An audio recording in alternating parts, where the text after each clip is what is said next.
Oh, you want to do my makeup? Boy, ow. So today's video is going to be a little different. I'm going to be doing a video on motherhood. Well, none of y'all know this, but I'm a stay-at-home mom. And my whole life basically just revolves around my kids because that's all I do. I just stay at home and I take care of my kids. So I just want to share like my insight in being a mother, being a stay-at-home mom, and stuff that I wish I had known, you know, or that people had told me about being a stay-at-home mom, because there's a lot of things that I didn't know I was gonna be facing, you know. List of stuff that I want to go over so I don't forget to mention stuff. In this video, I'm just gonna be talking about how it is to be a stay-at-home mom, like stuff that you're gonna go through, stuff that you're still dealing with, stuff that the ugly truth, the reality, you know, stuff that people don't talk about. So yeah, so today's video is gonna be about that. It's gonna be about that motherhood basically. So I am, for those of you that don't know, I'm a stay-at-home mom. I am 23 years old and I have 2 kids. I have a almost 3-year-old and then I have a 9-month. It's hard stuff being a stay-at-home mom. It's not as easy as like everyone thinks it is. Like, it's exhausting being home all day. It's boring. Motherhood is the hardest job I've ever had. And like being a stay-at-home mom is even harder because like it's not physically draining, but like it's mentally and like emotionally draining. Like, you guys, it's a different type of tiring. Like, it's draining, you guys. Like, woo. So first off, so I have 2 kids, right? My first one, Noah, the one who's almost 3 years old, he's not speaking yet. So we seeked out help and we're getting speech therapy for him now. So with him, it involves a lot of teaching him. Like, obviously, when you're a stay-at-home mom, you're not just a mom. You're not just like staying at home watching your kids all day. You're also teaching them. You're also showing them how to do stuff, showing them right from wrong, and like, you know, you're their teacher.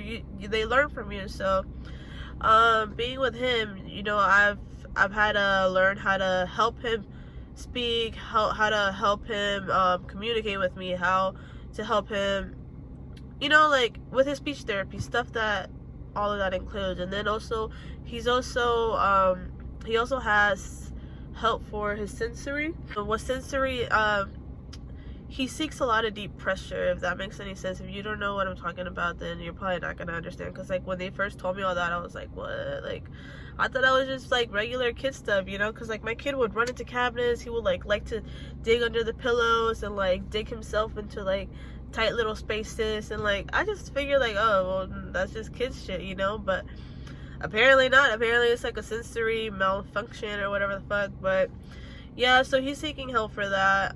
He has 2 therapists that come each week and help him out. So 3 days out of the week he's getting speech therapy and he's getting OT, which is the sensory therapy. So yeah, motherhood comes with a lot of stuff. Like, if your kid needs help with something, you gotta like fix your schedule and make it work with them, and like, you know what I mean. Like, and my little one, the one that's 9 months, he started walking at 8 months, so he is getting in everywhere. He is walking here and there, left and right, finding new places. He hides stuff. He's crazy.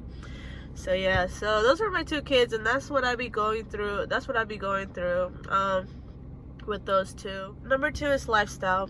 Let me get comfortable because we gonna be talking for a minute here. So lifestyle, I'm 23 years old and I was just starting to get to that. I got pregnant when I was 19, so I was young. I had just graduated high school. Like a year later I got pregnant and all this. So I didn't fully live out my life yet. Like, I had to put a pause to that, because, and I'm not saying like kids hold you back or anything like that. Like, don't think of it like that. But it comes a time where like you have to choose, like, is it gonna be my kids, or like, do I want to go get wasted and do all this? And like, obviously I'm gonna choose my kids. Like, I'm not gonna choose like a wasted, like, I'm not gonna choose anything over my kids, you know what I mean? But so it does change your lifestyle. If you like to be out and about, and hey girl, like, do you, but like having a kid is gonna like change everything. Like, I can't just go out whenever I want, go shopping wherever. One, I have the kids. Two, I don't have a babysitter like that. Three, my boyfriend is always working, so like it's not like I can just be like, yo, take care of the kids, I'm a bounce, you know. And when I do that, it's really rare that I go out like that. But and plus he gets out late too, so like and especially with this whole COVID thing, everything closes early, so like I can't go nowhere, so it sucks. Your lifestyle does change a lot. It's crazy, and especially being a young mom, like I feel like it really affects you. Like, and number three, I was going into number three, which is friendships, and like how it affects your friendships. I wouldn't say you really lose your friends, but like you kind of lose touch with your friends in a sense, you know, like and I'm not trying to like talk shit or anything, you guys, but you kind of like drift apart from your friends little by little, because especially if you have friends who don't have kids, you know, they don't go through the stuff that you go through. You can't just go out with your friend and do this and that whenever you please, because now you have kids that are that need you, you know. So like it does change your friendships. Your friends just kind of like drift apart. Your friends are always going to be there, you know, but your lives do go separate ways, and that's the adult life right there, you know. And like I fully understand, like my friends are busy with their life, I'm busy with my life, like, you know, at the end of the day they're always going to be my friends, but things do change a little bit, you know, like your friends don't really come around as often, or like it's being a stay-at-home mom, you honestly you feel like you're really lonely. You feel, well, at least for my part, right, I feel like I'm alone. Like I go crazy because like the only two people I talk to literally is my kids, and like they don't know what the hell I'm saying. So like it's exhausting, and it's sad because like I mean obviously I can talk to my friends and whatever, but like it's kind of weird like venting on to like my friends that I haven't talked to in like a while, you know. Like it's different. Like it's just different. You'll understand, like if you become a mom or whatever, you'll know what I'm talking about. So like so like if you do want to have like, if you don't want to feel that type of lonely, you know, I do recommend having like mommy friends, like mommies with the same age kids, so that you can have like little play dates and all that, you know. And that's what I wish I had. Like I'm not, and like I could have that, but like I'm just a really shy fucking person, you guys. I'm so shy. Like I feel like I get so nervous like to talk to people, and I get like social like anxiety, I guess you can call it. Like I get like paranoid, like oh shit, like I'm like, what am I gonna say, what if I say something wrong, or like, you know what I mean. Like I'm really awkward. So like, okay, so like I'm a really cool ass person, but I'm so freaking socially awkward. Like I feel like I'm that one person who says the wrong stuff at the wrong moment, and like that's just who I am. But like, and my humor is different, so like, you know, it's just different. Like, and it's kind of hard to find mommy friends, because some mommies do stuff that you don't do, and like you're just like, like, you know, like there's some mommies that do stuff differently, and then you do your stuff differently, and it's just like, oh, like, okay, you know, like everyone does their own thing, and like it's different. Like it definitely affects your friendships. You feel lonely at the end of the day. That's what I'm trying to get at. You are lonely, and it's lonely. It's lonely. It's a lonely life, but like it all pays off at the end of the day, and at the end of your childhood, when they grow up, they're gonna be like, oh, my mom was always there for me, you know, and that's all that matters. So yeah. And then going on to number three, what was number three? It was relationships. So it also does affect your relationship. Okay, so it does affect your relationships too, because my boyfriend goes to work in the morning, comes back like 5, 6. I stay at home with the kids all day, every day. So, and when he gets home, obviously he doesn't want to come home and like change diapers and give baths and do all this stuff, you know. Like, no, like he just wants to relax. And that's what most of our fights have been about. Like, dude, like I'm tired. Like, give me a break. Like, you know, like don't ask me if I need help. Just help. You know what I mean? Like, that's something that you also need to work out on, is communication, and make sure that you communicate a lot to your partner. Like, yo, like I need you to help me. Like you know, like don't expect them to help you. Like, hey, if you have a baby daddy that's doing all that, like, great for you. But there's some moms that don't have baby daddies like that. Like, they don't have baby daddies that just, like, they see you struggling in the middle of the night and they're like, hey, go to sleep, I got it. No, like, well, you know, like, if you got it like that, great, you know, like, lucky you. But most of us moms don't have it like that. And it's like, it's hard because, like, I feel like I expect so much from him, and like when he doesn't do what I expect him to do, I get mad, because it's like, bro, I've been with the kids all day, like, help me a little bit, you know. And like, and he's always trying to make me understand, like, yo, I just worked all this. And like, back then I used to be like, yeah, like, he just worked. And like, this goes with number 4, you guys. So number 4 is also, or 5, I don't even know what number I'm in, forget the numbers. But mom shame. Mom shame is a real thing, you guys. Mom shame is so fucking real. So I used to, like, in the beginning when my second child was born, I used to go through mom shame really freaking badly. Is it called mom shame? I don't even know if it's called mom shame. But mom shame to me is like, I feel guilty asking for or mom guilt? I don't even know what it's called. But like, feeling guilty to ask for help, feeling guilty of being apart from your kids, feeling guilty for doing stuff for yourself, you know, like, and it's not right. Like, till this point, I still have mom guilt or mom shame, whatever the fuck it's called. I still go through that, but like, I'm slowly starting to learn, like, hey, like, I need me time too. Like, I need time for myself, even if it's to go get my nails done, to go shopping, to go to Carter's, go wherever, you know. Like, I need me time. Like, I need to find my own self. And like, it's exhausting, you know. Like, you take care of your kids all day, and like, and you know, like, you're a stay-at-home mom, that's your only job is to take care of your kids. And like, how hard can it be, right? But it's really hard. And like, people don't understand that, because people just think, oh, you just stay home all day with the kids, blah blah blah. No, sir.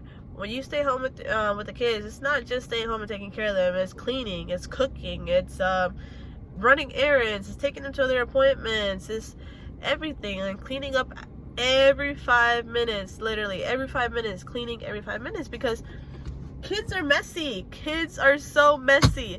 They don't care if you just cleaned up. They're gonna go in there and destroy the place right up again. Like, it's exhausting. And for my moms out there that are actually going through all that, like, mom guilt or mom shame or whatever, don't feel that way. Just like in my head, back when I had all that in my head, I'll be like, dang, at least Angel's my boyfriend, at least Angel gets to go out there and work and like socialize with people. He gets to talk to people, he gets to, you know, like, he gets to go out there. I have to stay in here and I don't get to talk to no one. I can't talk to no one, because I can talk to my kids, but they can't talk back. They don't understand. I mean, they understand maybe, but they can't talk back, you know. It's different. And it's something that you need to slowly learn how to adapt to too. So like, you know. And what else was on my list? Okay, and then there's also postpartum depression, anxiety, the baby blues, whatever you want to call it. That's another thing that you're gonna go through, girl. It's so hard, but you have to push through it. It can range from so many things, basically. So for me, the way I dealt with my postpartum depression is, I feel like it mostly had to do with that's another thing we're going to talk about, is postpartum bodies. Girl, let me go back. Okay, so when I had Noah, I remember getting home from the hospital and I had no appetite whatsoever. Like, I had no appetite. I didn't want to eat. Thinking about food made me like gag. Like, I didn't have no appetite. I would eat a little bit, and that obviously also affects your breast milk. So I didn't know that at the time, because I was a first time mom and whatever. So that affects you a lot too, girl. So like, make sure you take care of yourself if you want to breastfeed. But where was I? So yeah, where was I? So okay, so yeah, so I lost my appetite, and I feel like most of it had to do with like me looking in the mirror and like seeing my I remember like when I gave birth, I looked at my body in the mirror and I was like, dang dude, like my body fucking changed. And I know this sounds stupid to you guys, but like some moms go through this stuff like I did. And like I didn't realize at the time, like, yo, you just gave birth to a kid, you just popped out life out of your fucking cooch, you know, like you're not gonna be like snatched back, you're not gonna like suck back into your like little teenage body. No ma'am, like your body changes. And like that's something I wish I mentally like just told myself, you know, like reminded myself, but I didn't. I went through like a phase where like I hated my body. I still do. I'm still in the process of learning how to love my body. Like I just had 2 kids, so like you think my body was bad the first time? No ma'am, it's bad the second time. I have stretch marks, I have a jiggly belly, like I have rolls, and it's just slowly starting to like, okay, so yeah, but I didn't know all that. Like when I was the first time mom, I saw myself in the mirror and I just thought, ew, like I'm fucking disgusting, like my body is fucking gross. And like I don't know why. Maybe my brain was like sending signals like, yo, don't eat because you're gonna get fatter and blah blah. And I just wouldn't eat. Like but I dead ass didn't have no appetite. And I feel like that had part to do that had you could do so. So anyways, on to the next thing on my list, which is mental breakdowns. Girl, I go through mental breakdowns like they are regular smegular. Like I have so many mental breakdowns. Why? Who knows? Maybe it's because I'm just exhausted. I am overwhelmed. It's so hard, you guys. I wish you guys could understand how hard it is to be a stay-at-home mom, because like it's so lonely. It's a different type of lonely, you know. Like I go through a lot of mental breakdowns where sometimes I'm just like, bro, I can't do this anymore. But like I just look at my little kids and I'm like, no, like they need me, you know. Like nobody's gonna take care of your kids better than you are, period. Like no one is gonna take care of your kids better than you are. So it's normal to have your mental breakdowns, girl. Like if you gotta cry, if you gotta take a second to like scream, if you gotta do what you gotta do, because at the end of the day, being a stay-at-home mom is the most mentally drainful job you'll ever go through. It's just really, it's hard. I feel like you lose yourself, and that's another thing I want to talk about too. It's losing your identity. Like motherhood kind of consumes your identity. So like what I mean by that is you kind of like lose yourself in being a mom. Like I know I did. All my attention goes to my kids. All my time goes to my kids. That I don't, you know, all my attention goes to my kids. I don't have a hobby. I don't have, you know, like it's something that you also need to work on. Make sure you don't lose yourself. Make sure you don't lose the stuff you like to do. Make sure you keep doing the stuff you like to do. Make sure you find time to do that stuff, because it's important to keep doing things that you like, because if not, you're gonna lose yourself. And it's hard to find yourself, because yeah, just make sure you don't lose yourself in being a mom, because it does happen. Like it happened to me. I feel like I lost who I am. I lost what I like to do, and I'm still in the process of learning how to like find myself and finding out what I like to do. And I know it's easy to be, it's like, girl, how do you not know what you like to do, blah blah, right? But it's hard, you guys. Like I feel like it just consumed me completely. And like I'm still in the process of learning, like finding stuff that I like to do, finding myself, you know. And it's something that takes time, and it's not gonna happen overnight. Like, oh, like this is what I like to do, blah blah. No, it's exhausting, you guys. It's just the most tiring job ever. And I hope this video helped out a lot of you moms or mommies to be or whatever. But it's stuff that I wish I had known. Stuff that I wish, you know, so I could have been mentally ready, or like, you know, like been like, okay, like I gotta make sure I do this. Like I gotta make sure I remind myself this, you know. So yeah, this is a different type of video. But that's pretty much it. I can't remember what else was on my list. It's so much to put in one video, like, so, and to be honest, I can't think of anything else right now, so I probably will think of something once I'm editing this video, but I'm probably not gonna put it on. You're not alone, we're all in this together, you know. So I hope y'all enjoy, and yeah, I'm just gonna end this video here because I'm gonna go inside and eat because I am hungry. So yeah, you guys. Okay, bye.